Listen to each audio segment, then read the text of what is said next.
Révolution digitale, épisode 31. Hey, this is John Lee Dumas of EO Fire, and you're listening to Révolution Digitale with François Lambert. Each week, François brings you global business leaders sharing the secrets of their success in French. Francophone entrepreneurs, this is for you. Prepare to ignite.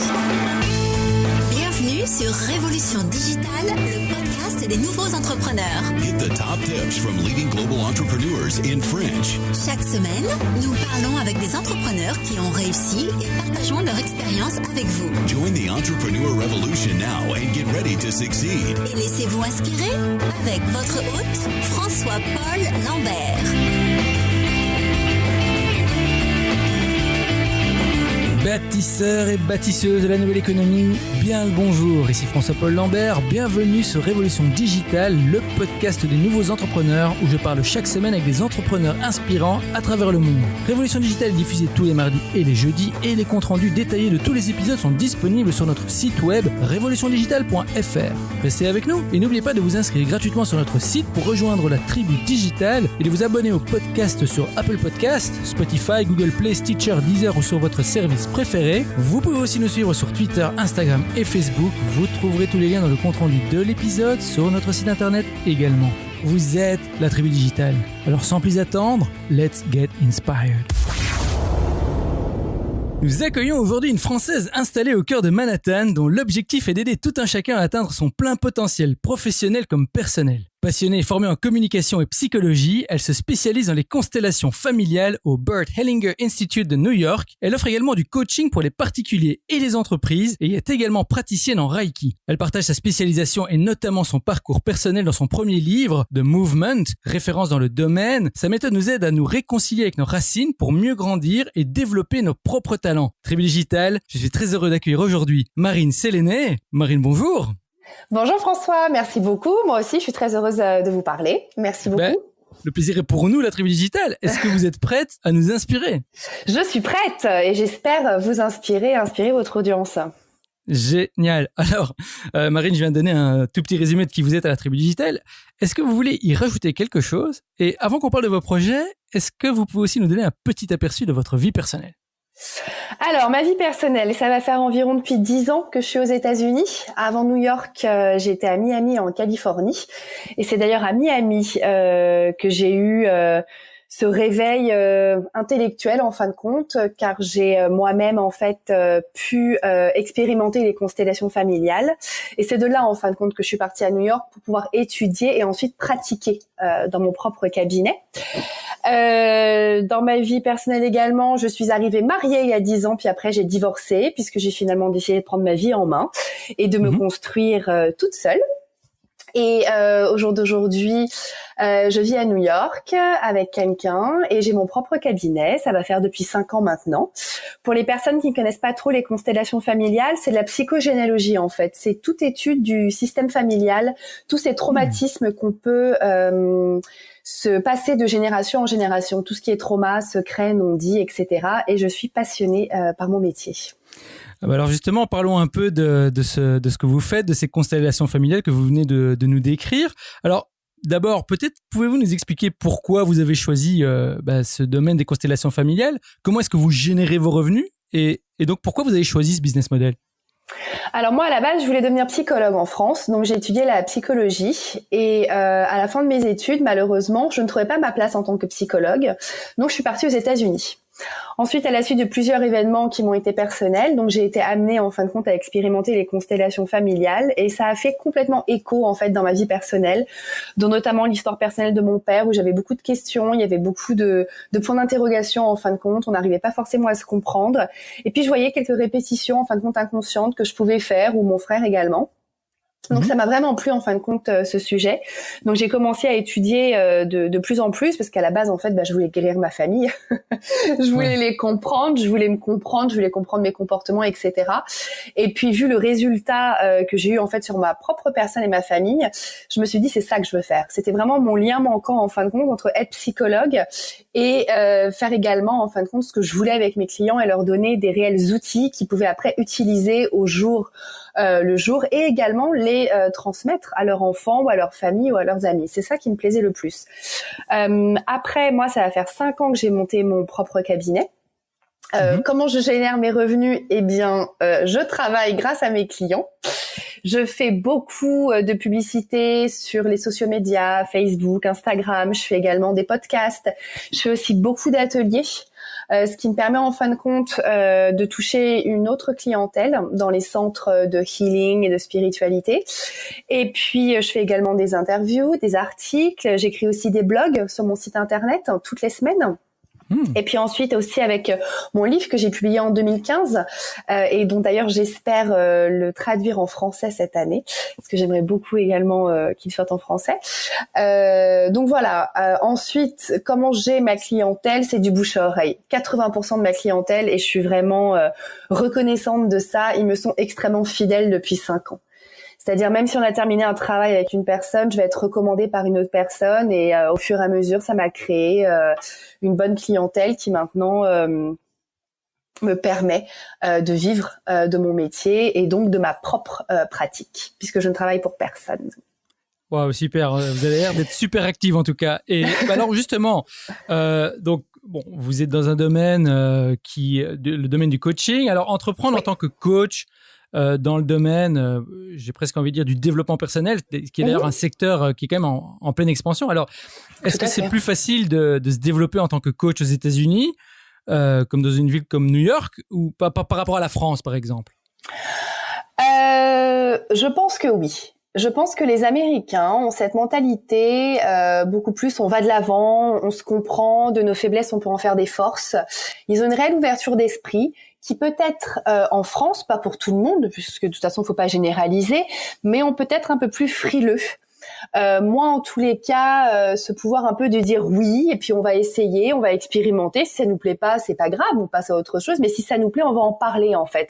Les Américains, je pense, sont beaucoup plus ouverts, et c'est d'ailleurs pour ça que j'ai décidé d'y rester, parce que j'aime cette mentalité de l'ouverture d'esprit. Voilà. Et ils sont très axés également au développement personnel en fait. Ils ne s'arrêtent pas à un échec.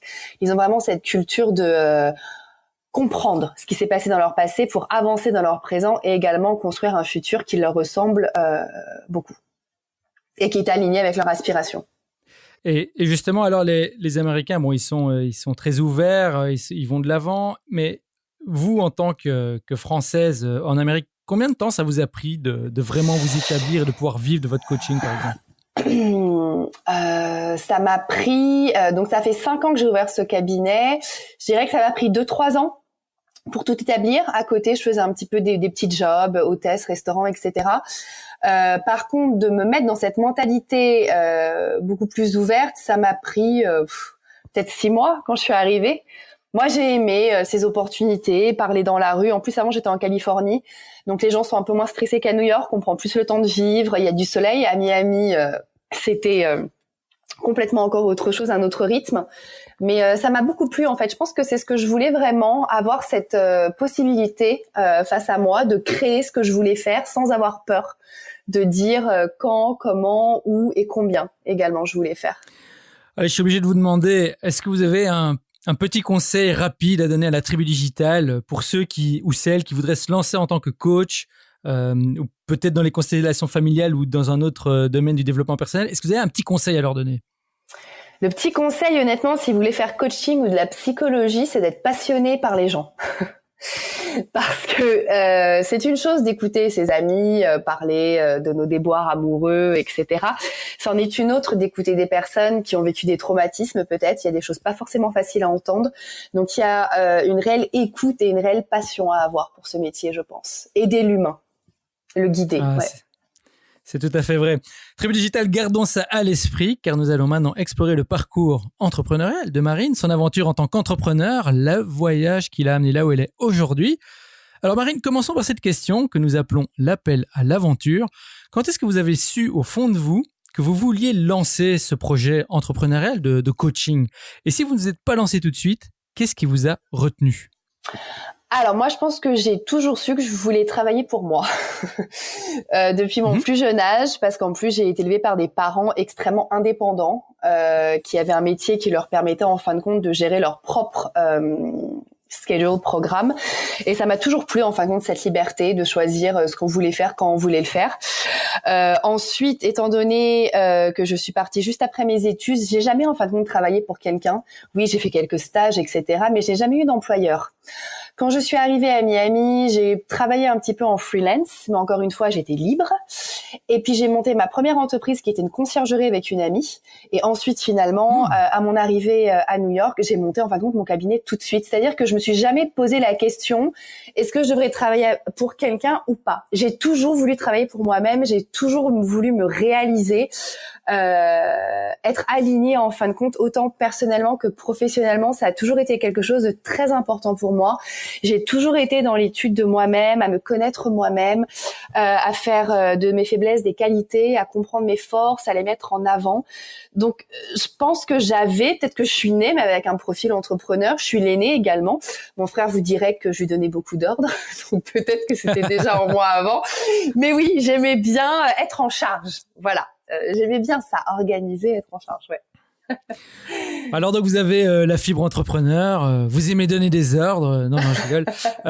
Mais alors bon, le parcours de l'entrepreneuriat, je le dis souvent ici dans le podcast, c'est un parcours fantastique, mais c'est aussi un chemin qui est semé d'embûches. Alors maintenant Marine, est-ce que vous pouvez nous parler un petit peu de vos moments un peu plus sombres dans votre parcours en tant que coach, en tant qu'entrepreneur, et est-ce que vous pouvez nous raconter quel a été votre pire moment en tant qu'entrepreneur? Alors, donc déjà oui, effectivement, oui, j'ai eu beaucoup de parts sombres, d'obstacles. Par exemple, pour investir dans mon business, pour pouvoir faire un website, pour pouvoir faire des communiqués de presse, des brochures, etc. Il y a aussi le doute. De toute façon, est-ce que je vais pouvoir y arriver? Est-ce que je vais pouvoir booker ce mois? Ou est-ce que je dois encore faire à côté un job qui me plaît pas forcément? Et puis il y a de toute façon, je suis loin de ma famille. Même s'il y a des amis, etc., il y a des fois aussi où on veut juste abandonner parce que quelquefois c'est trop dur. Donc oui, j'ai eu aussi ces moments, mais il y a toujours eu en fin de compte un peu, on dit un peu la main de Dieu en fait, qui vient un peu nous reprendre, un peu cet espoir, ce petit miracle, cette petite opportunité, ce petit email en fait qui va nous dire oh non c'est reparti, on continue, on est toujours passionné, on est là. Après le moment le plus dur ou en tous les cas, qu'est-ce que ça a pu être?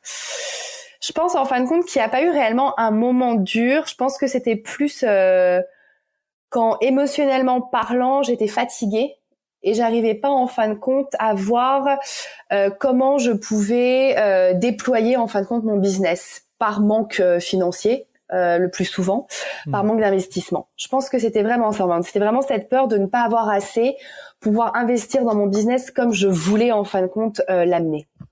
Est-ce qu'il y a eu peut-être un moment où justement vous étiez vraiment dans cette situation, une situation concrète où vous étiez dos au mur et qu'est-ce que vous avez fait pour vous relever de cette situation?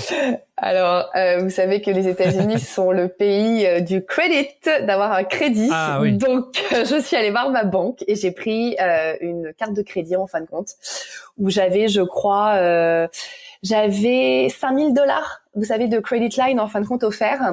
Et c'était exactement la somme dont j'avais besoin pour pouvoir en fin de compte faire des choses de qualité. Et je me suis dit bon bah on y va et puis on verra ce qui se passera dans quelques mois. En plus on a 1 an généralement pour rembourser en fin de compte sans avoir des intérêts.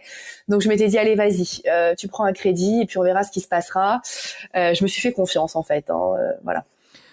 Se faire confiance, c'est très important. Et alors Marine, peut-être que je peux vous demander alors ici, est-ce que à l'inverse, il y a eu un moment dans votre parcours, dans votre expérience, où vous avez eu un flash, un moment d'illumination, une idée géniale, où vous vous êtes dit ah ça c'est incroyable et si je la mets en place, ça va tout changer. Est-ce que vous pouvez nous raconter un moment comme ça? Mon livre. J'ai eu cette illumination, je vais même vous dire quand je prenais une douche, j'étais en train de réfléchir en fin de compte aux prochaines étapes dans mon business et d'un coup en fin de compte j'ai pensé à écrire un livre et ça revient souvent à la douche. Voilà, sans doute l'eau, etc. Et en fin de compte, voilà. Ça a créé quelque chose en moi. Je me suis dit, déjà, c'était un beau challenge, parce que je l'ai écrit en anglais, alors que bon, l'anglais à la base n'est pas ma langue maternelle.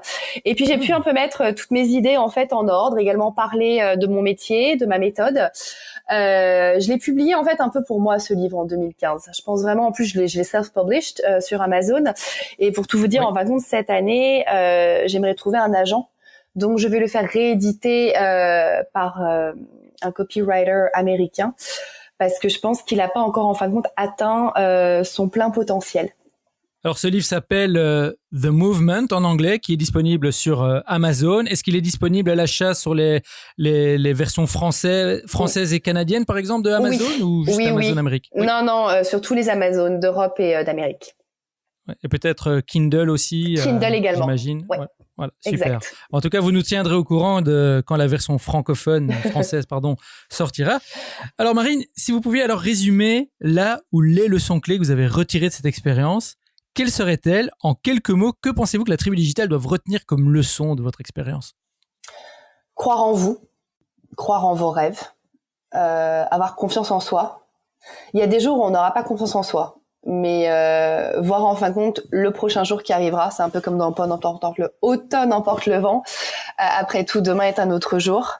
Être passionné, parce que le chemin d'entrepreneur est plein d'embûches, plein d'obstacles, plein de doutes. Et les autres aussi peuvent vous faire douter de vos capacités, en fin de compte, à toujours aller de l'avant. Donc, je dirais passion, confiance en soi et y croire. Tribu digitale, croyez en vous, croyez en vos rêves et surtout, ayez confiance et soyez passionnés.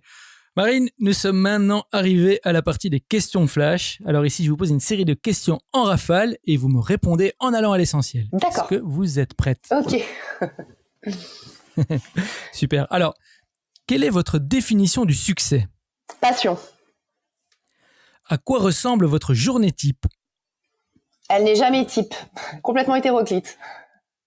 Alors, est-ce que vous avez peut-être une routine que vous avez tous les jours qui vous aide? Je vais au sport. Je vais au sport tous les jours. Ça m'aide à pouvoir me nettoyer un peu de toutes ces séances avec des personnes. J'aime aussi me balader dans New York, voir des amis et boire du thé aussi beaucoup.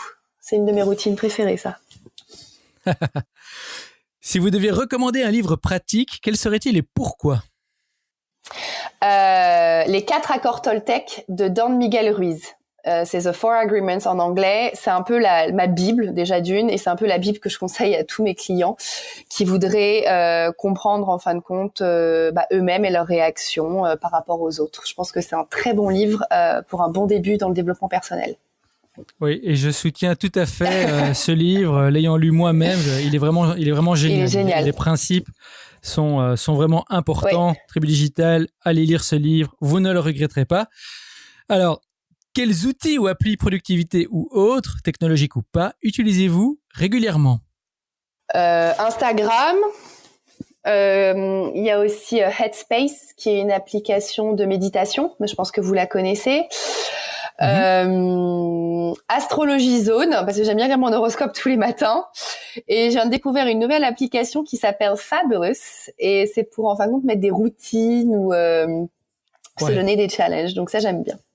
Oh, elle est géniale cette application, je viens de l'installer moi-même sur mon téléphone. Voilà. et j'essaie de créer mon environnement pour m'endormir, et la petite routine qu'il me donne, c'est absolument génial. C'est génial. À retenir, fabuleuse, j'avoue, j'aime bien. Alors, qu'est-ce qui vous inspire ou vous passionne en ce moment? Qu'est-ce qui m'inspire? Le tricot. Rigolez pas, je me suis mis au tricot parce que toutes mes copines en font et elles me disent c'est super, ça déstresse, etc. Au jour d'aujourd'hui, mon niveau est plus que bas, mais je ne désespère pas. Ensuite, j'apprends une nouvelle technique en psychologie qui s'appelle le biodecoding, qui est beaucoup plus spécialisée sur les racines des maladies. Ça me passionne et je vais pouvoir en fin de compte l'incorporer à mon travail par la suite. Et puis être heureuse, voilà. Également. Biodecoding. Est-ce qu'il y a une alternative en français de ce mot ou je pense que ça doit être décodage. Voilà, c'est un Français, c'est Christian Flech qui l'a créé d'ailleurs. Et il a d'ailleurs étudié avec la personne qui a créé les constellations familiales. Mais j'aime beaucoup. Super, on prend bien note. Et la dernière question, c'est la question Back in Time. Alors imaginons que vous ayez l'opportunité de remonter le temps et vous vous retrouvez face à votre vous de 18 ans. Vous n'avez que 5 minutes avant que le portail temporel ne vous ramène au présent. Avec l'expérience que vous avez maintenant, que vous diriez-vous? D'un point de vue pratique, que feriez-vous différemment? Quel plan ou conseil précis vous donneriez-vous pour réussir plus efficacement et qui n'implique pas d'acheter des billets de loto, des paris sportifs ou d'investir en bourse? D'accord. Je lui dirais déjà, donc 18 ans, qu'elle est assez. C'est-à-dire qu'elle n'a pas besoin de faire plus, qu'elle n'a pas besoin de donner plus, qu'elle a justement besoin de plus recevoir, de plus croire en elle. Je dirais qu'elle est importante également.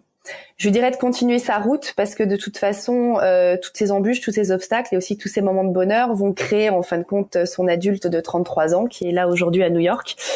Je changerai rien parce que toutes mes expériences, bonnes ou mauvaises, d'ailleurs je crois pas aux mauvaises expériences, je pense qu'on apprend ou on gagne en fin de compte, ça dépend des expériences faites. Ça m'a amené en fin de compte là où j'en suis aujourd'hui. Je pense que c'est aussi beaucoup en psychologie. Je pense que notre passé, en fin de compte, détermine également notre carrière. Moi, j'étais extrêmement sensible aux autres. J'étais sensible. J'étais empathique. J'avais de la compassion. Je voulais vraiment faire quelque chose, aider les gens. En premier lieu, d'ailleurs, ma famille et certains membres de ma famille en particulier. Donc, je changerai rien en fin de compte. La seule chose que je changerais, je pense que c'est juste en fin de compte ma perception par rapport à moi-même. À 18 ans, je pense jeune femme, encore adolescente, un petit peu adulte, on se cherche. J'aimais énormément, quitte en fin de compte à m'oublier. Donc peut-être aussi que je lui dirais surtout t'oublie pas dans les bras d'un homme. Ça peut continuer, comme ça peut aussi amener à une séparation. Donc de pas forcément avoir ce cœur cassé pendant 107 ans parce que rien ne dure de toute façon et la vie continue. C'est ce que je lui dirais. Ouais, je lui dirais d'être un peu plus égoïste. Merci beaucoup Marine pour ces beaux mots. Et je constate qu'on est déjà à la fin de l'épisode. Alors, merci beaucoup d'avoir partagé généreusement toutes ces informations avec nous. Alors, Tribu Digital, j'espère que vous avez bien pris note. Je sais qu'il y en a parmi vous qui hésitent encore à se lancer et j'espère que l'aventure de Marine vous inspirera à faire le grand saut. Alors Marine, pour le mot de la fin, que diriez-vous à nos auditeurs de la Tribu Digital qui hésitent encore à se lancer ou qui se sentent bloqués? Si vous aviez un seul dernier petit conseil à leur donner, quel serait-il? Pour qui vous le faites? Si vous vous sentez bloqué, c'est peut-être pas forcément le bon chemin. Donc, pour qui vous voulez être entrepreneur? Est-ce que c'est pour vous ou est-ce que c'est pour faire plaisir à quelqu'un d'autre? Tribu Digital, pour qui le faites-vous? Retenez bien ça, réfléchissez là-dessus. Marine, vraiment merci. Ce fut un plaisir, un honneur de vous avoir parmi nous aujourd'hui. Alors, avant de nous quitter, dites-nous comment rester en contact avec vous sur les réseaux sociaux ou ailleurs. Et si vous avez une annonce à faire, la Tribu Digital vous écoute. Merci. Alors, mon site internet, c'est Marine Séléné, S-E-L-E-N-E-E. Pareil pour Facebook, pareil pour Instagram, Marine Séléné, et vous me trouverez. En plus, c'est bien, ça rime. Vous pouvez aussi également m'envoyer un email. Et puis, qu'est-ce que je voudrais? Écoutez, non, je vous tiens au courant pour mon livre. Voilà, le rééditer et pourquoi pas le traduire en français cette année. Et puis, vous pouvez me trouver à New York ou alors sur Skype si vous habitez autre part. Voilà. Tribu Digital, vous venez d'entendre Marine Séléné partager avec vous son expérience et ses conseils. C'est à vous de jouer maintenant. Rejoignez-nous sur révolutiondigitale.fr et tapez Marine dans la barre de recherche. Vous aurez accès à sa page dédiée avec toutes les informations et les références dont nous avons parlé aujourd'hui. Et bien sûr, n'oubliez pas de visiter la page de Marine sur www.marineséléné.com. C'est MARINESELENEE.com. J'espère que je l'ai dit correctement. Oui. Et de la suivre sur ses réseaux sociaux. Marine, merci encore d'avoir partagé avec nous votre aventure. Je vous dis au revoir et je vous retrouve en backstage. Merci beaucoup. Au revoir. Hey Tribu Digital, merci de nous avoir écoutés aujourd'hui. J'espère que vous avez aimé notre entrevue avec Marine. Venez continuer la discussion avec nous sur Twitter, Instagram, c'est @RevoDigital et Facebook /Révolution Digitale. On vous y attend. N'oubliez pas non plus d'ajouter le podcast à votre liste Apple Podcast ou abonnez-vous directement sur notre site web pour être notifié des prochains épisodes. Vous êtes la Tribu Digital. Et souvenez-vous, tout semble toujours impossible jusqu'à ce que ce soit fait. Thank you for listening to our guest stories this week. Merci et n'oubliez pas de vous inscrire à notre newsletter pour encore plus de conseils qui vous aident à réussir. We hope you're inspired and ready to move forward with your entrepreneurial dream. À bientôt pour un prochain épisode de Révolution Digitale. Stay inspired!